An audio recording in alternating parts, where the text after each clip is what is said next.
Hey everyone, welcome back to Crypto Cash. Thank you so much for joining me here. Hope you're having an amazing day. Taking a look here, of course, once again at Bitcoin, seeing what's going on. You got a pretty significant amount of volume coming into the market here recently, and well, it's pretty impressive. But while volume is nice to have that increase in volume, we've got some overextensions and some things there as well we want to kind of acknowledge. We're going to take a look at iBlock Capital as well and kind of touch on a few key factors here too. Okay, so keep in mind, I'm not a financial advisor, just love to teach people to trade. Really hope you can learn something here today. And if you want to become a better trader, cryptocash.tech is a site, link down below. You can register to become part of our amazing, fantastic, super awesome community. I don't know how else to describe it. They're just really all banding together, doing really awesome stuff here. And take a look at some of these results here. Look at this. I don't recommend 125x, but look at that. 125x long for Mechanical Investor. And then, of course, we got some nice shorts here from Alexandru. And take a look at this bad boy here. 100x long from 23.5 to 27.6. Hopefully he's taken some profits there, but awesome returns. And these are all community members that are trading in my community, and I can tell you it's just awesome to be part of this and to have helped some of these people get to that point. I've got a trading academy, of course, if you want to consider becoming a better trader, check that out in your own time. So here's where we're at for Bitcoin. Let's go ahead and state the obvious.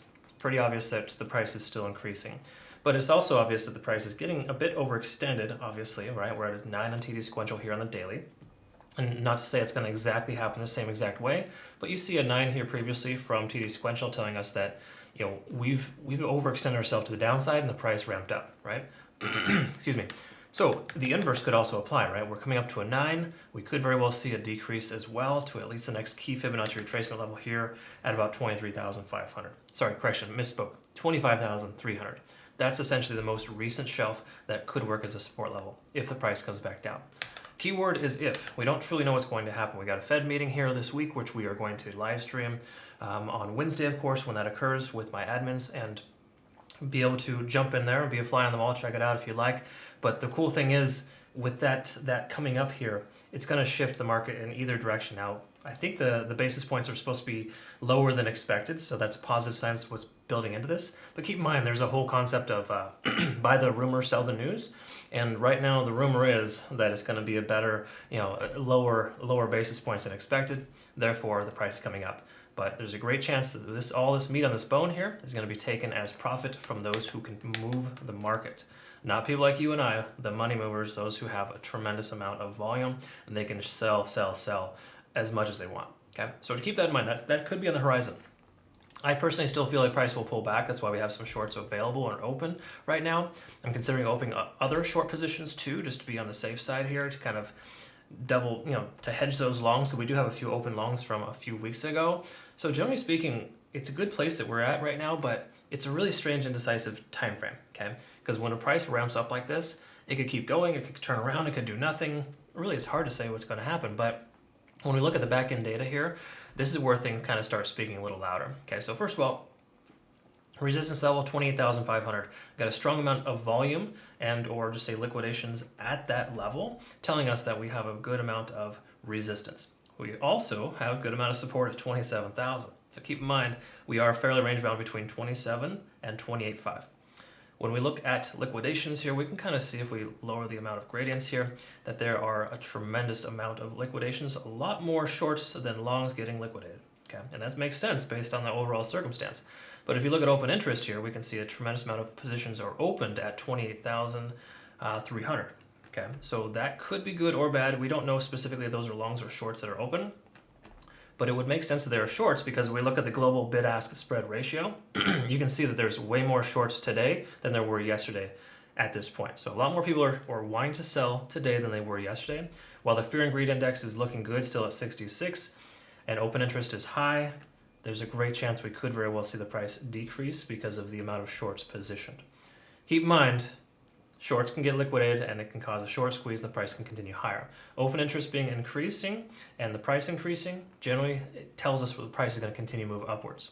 So again, we got a lot of conflicting information. But to me, with the large amount of shorts in the market there, the fact that we're overextended to the upside, leads me to believe we're going to see somewhat of a pullback. It may not be catastrophic or significant, but it will be a pullback nonetheless. Okay, so again, you can only maintain this price point for so long before there is some type of natural correction. Okay. So just generally speaking, that's kind of where we're at. All right. So on the daily, taking a look at the RSI, just to kind of acknowledge this here. Excuse me, I got a bug in my throat today. We can see, of course, that we are just getting rejected right there at 70 on the RSI. Pretty much just kind of hanging out right there at that level. So unless the price breaks to the upside here soon, we should expect the RSI to taper off and the price with it as well. Okay, that's generally what should occur. We can also see we're starting to see this plateau on the MACD where we're no longer converging, we're slightly diverging, even though we haven't officially, diverged as with these moving averages. You can see the oscillators kind of telling us that momentum is waning. Okay, so in that sense, that's a positive sign to the downside in most cases, right? No guarantees, but a lot more, I would say, negative, if you will, to the upside than the downside. In other words, it seems less likely the price would push further up than it would go down from here. Again, this is just the technical data and everything else on the back end kind of speaking to that. We're above all moving averages, so keep in mind the price does pull back. We have some nice support in the 23 to 24,000 range, so that's very nice. But generally speaking, the overall sentiment here is overextended. So that's what I think we're going to see, some kind of overextension with basically a pullback. So what's the 4-hour tell us here? Let's take a quick look here. RSI is kind of in the mid-range here. We're right about 60 on the RSI. That doesn't tell us a tremendous amount, honestly. It just kind of tells us that we're no longer converging, so to speak. We're kind of starting to plateau a little bit. We do have this, if we look on the hourly, you can kind of see it looks almost like a double top. So, there is potential for the price action to continue sideways or down from here. Again, patterns in the 1-hour time frame are less consistent than larger time frames, so I'm not really considering that all that much. But if we take a look at the 4-hour, take a look at the 4-hour, we can see with TD sequential here that the price action is absolutely consistently going sideways. So what does this all mean? Well, the daily tells us that we are in a position right now where the price action should pull back. 4 hours kind of giving us these false positives, nothing really extreme here on the 4-hour. So we don't have a massive overextension like we did previously. We came up to a 9 here, and then of course you saw the 9 previously, right? So we've got 2 overextended periods followed by a period of consolidation. So that could imply that we might see more leg up from here. That very well could happen. But again, based on the daily kind of foreshadowing the fact that we are seeing some potential pullback, I think that's more likely to happen than we are to see the price shoot up from here. Again, I hope that the price continues higher, just in the general sense of everyone benefiting greatly from that. But it just seems like we're overextending ourselves too far. Taking a look at the 1 hour here, let's see what the Ichimoku cloud tells us. We're starting to kind of come close to the cloud here. The lagging span has intersected with the price action, basically telling us if you have a long position open, you should have trimmed it by now and or closed it. The conversion line is above the baseline, and obviously we've got this here as well, where the price action is soon to drop below the cloud. Okay, now again, soon to, going to, those are two things that are completely different. Because as you saw here previously, the price action never dropped below the cloud when we had that happen earlier, right? So generally speaking, we are still in a positive situation here, and to open a short or a long right now at this point, honestly, is not beneficial. To me, if I were to open a short, I would consider a short solely because the daily is speaking to me at this point, telling us that we should see a pullback soon. Now, on the micro level here, I'll just say the hourly or the 15, we're not really seeing that clarification, if you will. Take a look at the 15-minute time frame here. We can go ahead and see that there are some conflicting informations here, right? We can see that we have potential entries here and exits, but for the most part, it's conflicting. Because when you're range bound like this right now, most indicators are going to give you some false positives until you have confirmation. Okay, so what confirmation we're looking for here, to me ultimately, is a confirmation close below 28,000 today. If we close below 28,000, I think it's pretty likely that we're going to continue to maintain below this resistance shelf. The price will slowly dissipate and continue down, likely to the 25,300 range. I feel like we're going to see something like that. The very worst, somewhere around 26,800, but I think we're more likely to lose that shelf there because that is not a strong Fibonacci retracement level. And overall, there's not a lot of volume in this range here, right? It didn't spend a lot of time here. It just kind of shot up in one day and hasn't looked back. I really think that gap's going to get filled. It's a very strong likelihood. So again, a lot of strange things could happen, but I personally feel based on the daily that we should see a pullback unless there's some tremendously beneficial fundamental news this week.